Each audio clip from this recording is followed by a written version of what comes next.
हम सब sleeping beauty की कहानी जानते हैं, है ना? एक खूबसूरत राजकुमारी, कांटों से घिरा हुआ एक महल और एक राजकुमार का जादुई केस जो उसे 100 साल की गहरी नींद से जगाता है। पर क्या होगा अगर ये कहानी एक खूबसूरत झूठ निकले और इसकी असली जड़ें मौत, वासना और एक ऐसे भयानक सच में हो जिसे हम सबसे छिपाया गया? तो चलिए इस परी कथा के मखमली पर्दे को हटाकर देखते हैं कि इसके पीछे क्या है। ये एक लाइन इस कहानी की पूरी दुनिया ही बदल देती है ना? बात सिर्फ इतनी नहीं है कि कहानी को थोड़ा बदल दिया गया। बात ये है कि एक लाश की कहानी को एक प्रेम कहानी बनाकर हमारे सामने पेश किया गया। जिस कहानी को हम सच्चे प्यार की निशानी मानते हैं, उसकी शुरुआत ही एक कब्र से होती है। तो चलिए डिज्नी के उन चमकीले रंगों को पीछे छोड़ते हैं और उस पुरानी, धुंधली और सच कहूँ तो काफी खतरनाक दुनिया में चलते हैं जहाँ से ये कहानी पैदा हुई थी।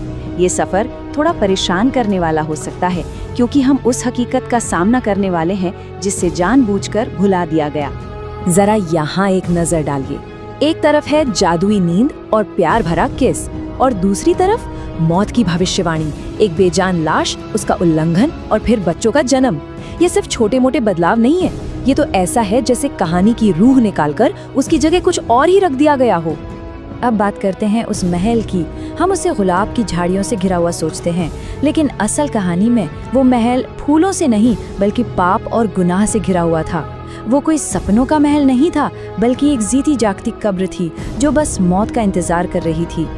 जरा सोचिए कि ये कांटे सिर्फ रास्ता नहीं रोक रहे थे, नहीं, ये एक शिकारी की तरह थे जो किसी भी घुसपैठिए का गला घोंटकर उसे खा जाते थे। उस जमाने के लोगों के लिए इसका मतलब एकदम साफ था, ये पाप का जंगल है जो इंसानों को उनकी गलतियों की सजा दे रहा है। महल सो नहीं रहा था, वो सड़ रहा था। और तो और इन कांटों को शैतान का बाड़ा तक कहा जाता था। लोगों का मानना था कि इन झाड़ियों में बुरी आत्माएं रहती हैं जो आपको बहकाती हैं। मतलब महल तक पहुंचना सिर्फ जिस्मानी तौर पर ही नहीं बल्कि रूहानी तौर पर भी एक जंग लड़ने जैसा था। और अब हम पहुंचते हैं कहानी के सबसे पुराने, सबसे असली और सबसे ज्यादा परेशान कर देने वाले हिस्से पर। इसका नाम है सूरज, चांद और तालिया। और यकीन मानिए, इसे सुनने के बाद डिज्नी की कहानी एक मजाक लगने लगेगी। असली खौफ तो यहाँ छिपा है। इस स्लाइड पर कहानी की असलियत एकदम साफ है। यहाँ कोई रोमांटिक राजकुमार नहीं है, बल्कि एक राजा है जो एक लाश की खूबसूरती पर मोहित होकर उसका फायदा उठाता है।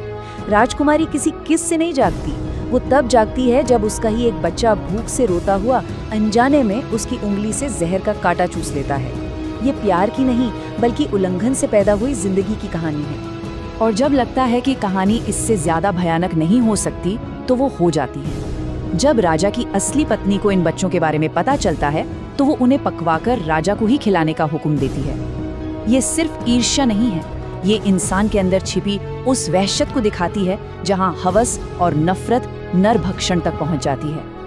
अगर लग रहा है कि ये सब सिर्फ मनगढ़ंत बातें हैं तो रुकिए, क्योंकि कभी-कभी असल जिंदगी कहानियों से कहीं ज्यादा अजीब होती है। इस मिथ के तार इतिहास की कुछ सच्ची और बेहद अजीब घटनाओं से भी जुड़े हुए हैं। मिसाल के तौर पर इंग्लैंड की रानी कैथरीन ऑफ विलोइस को लीजिए। उनकी मौत के बाद उनके मम्मी बन चुके शरीर को सदियों तक वेस्टमिंस्टर एबे में एक खुले ताबूत में रखा गया था। कोई भी जाकर उसे देख सकता था, यहाँ तक कि छू भी सकता था। ये शब्द मशहूर डायरी लेखक सैमुअल पेप्स के हैं, जिन्होंने 1669 में सचमुच उस रानी के सूखे होठों को चूमा था। एक ऐसी खूबसूरत रानी की छवि जो मौत के बाद भी खराब नहीं हुई, जिसने लोगों के दिमाग में स्लीपिंग ब्यूटी की कहानी को और भी पक्का कर दिया होगा। उस दौर में ऐसे शरीरों को अक्षत संत माना जाता था। ये एक चमत्कार था, दिव्यता का संकेत।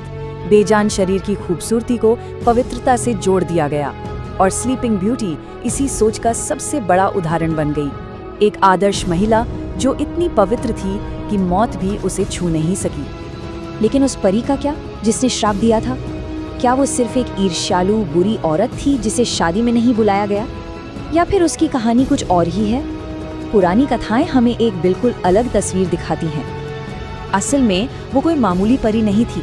कुछ पुराने मिथकों के अनुसार वो न्याय की देवी थी जिसे भुला दिया गया था। इसलिए उसका श्राप बदला नहीं बल्कि सजा थी। एक ऐसी दुनिया के लिए सजा जिसने न्याय को ही भुला दिया। वो बुराई नहीं थी, वो इंसाफ थी जो बिन बुलाए दरवाजे पर आ खड़ा हुआ। और वो चरखे की सुई, वो कोई आम सुई नहीं थी। वो सीधे तौर पर भाग्य का प्रतीक थी, उन 3 देवियों की तरह जो इंसानों की जिंदगी का धागा बुनती है और वक्त आने पर काट देती है। राजकुमारी की उंगली में सुई का चुभना कोई हादसा नहीं था, वो तो किस्मत थी जो अपना फैसला सुना रही थी। तो इन सब को मिलाकर आखिर तस्वीर क्या बनती है? कांटों, लाशों और न्याय की देवियों की इन कहानियों के पीछे असली संदेश क्या है? इस कहानी का असली खौफ क्या है जो अब तक हमारी नजरों से छिपा हुआ था?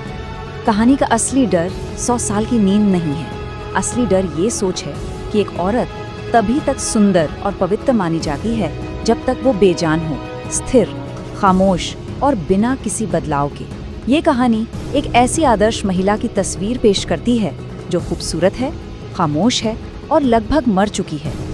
यही इस कहानी का सबसे खौफनाक संदेश है। ये उम्मीद की कहानी नहीं है, बल्कि एक चेतावनी है। एक ऐसी दुनिया की चेतावनी जो एक जीती जागती सांस लेती औरत की ताकत और उसकी कमियों से डरती है और उसे एक खूबसूरत लाश में बदलना चाहती है। तो आखिर में सवाल ये नहीं है कि राजकुमारी पर श्राप क्यों था। असली सवाल ये है कि क्या श्राप उस पर था या हम पर, हम सब पर, जिन्होंने एक लाश के उल्लंघन की कहानी को एक प्रेम कहानी मान लिया।